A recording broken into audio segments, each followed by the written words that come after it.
Salam dostlar. Bugünkü videoda sizə çox maraqlandıran bir məsələni açıqlayacağam. Veteran pul artırılacaq.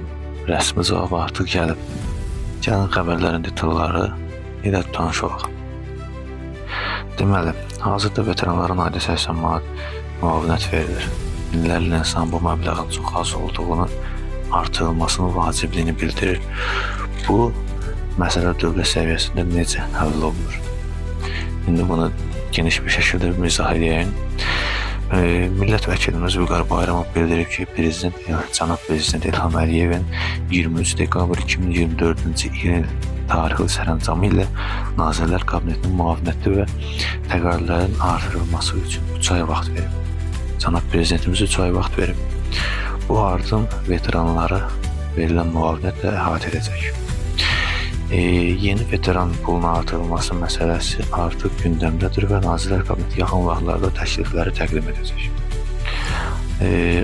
Nə vaxt artacaq? Qəşəng suallardan biridir. Artımın 2025-ci ilin yaz aylarında böyük ehtimalla mart-aprel aylarında qüvvəyə minməsi gözlənilir. Amma martdan aprel keçib may ayındayıq. Yəni bir neçə aya. Belə deyək də, bu ayda olmasa gələn ay 90% gözlənilir ki, artım olsun. Artım əslində mart-aprel ayı üçün nəzərdə tutulmuşdur. Mən sizə bir sual vermək istəyirəm ki, sizcə 80 manat kifayət edirmi?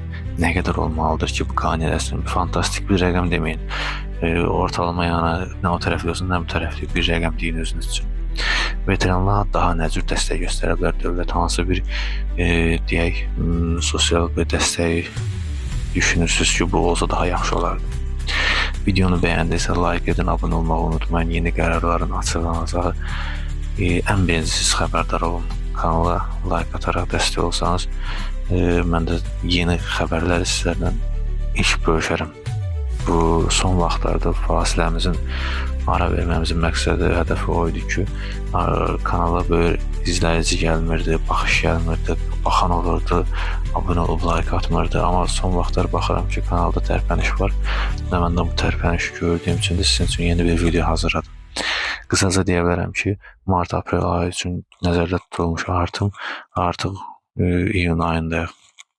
İyun ayında bu ayda artımı gözlənilir. İyunda olmasa iyul ayında, yəni il sonuna qədər bu artım olacaq. Xoş izləməni təşəkkür edirəm, buyurun.